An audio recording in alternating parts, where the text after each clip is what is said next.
Hello दोस्तों, नमस्कार। भोजपुरी लोकगीत आनंद में आप सबका बहुत बहुत स्वागत है। आज लेकर आई हूँ कारव्या गीत। आप लोग को वीडियो कैसा लगा कमेंट बॉक्स में जरूर बताएं।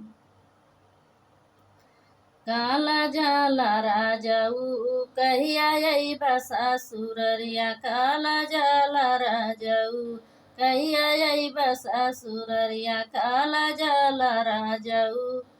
मम्मी या पापा मिली नेवता भेजावला, नेवता भेजावला राजा, नेवता भेजावला।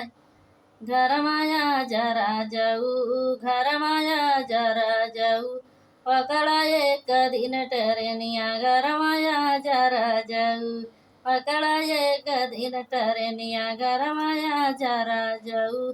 कहिया अइबा सासुररिया, काला जाला राजाऊ, कहिया अइबा सासुररिया, काला जाला राजाऊ। भैया कसीर कई मऊरवा खरीदिला, हमके बनारस वाली साड़िया के कीनिदा।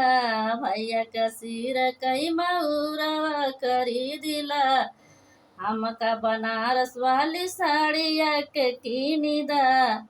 नेगवा मिली है राजाऊ, नेगवा मिली है राजाऊ, ये कपोल सर गड़िया, नेगवा मिली है राजाऊ, ये कपोल सर गड़िया, नेगवा मिली है राजाऊ।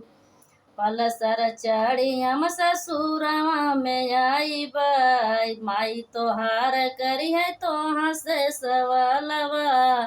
के देंगे सासू कहाँ मरे जबाबा, के नहीं देंगे राजा सासू कई जबाबा। काडेरा ला राजाऊ, काडेरा ला राजाऊ, करबै सासू से झगड़वा, काडेरा ला राजाऊ, करबै सासू से झगड़वा, काडेरा ला राजाऊ। कहिया अइबा सासुररिया, काला जाला राजाऊ, कहिया अइबा सासुररिया, काला जाला राजाऊ।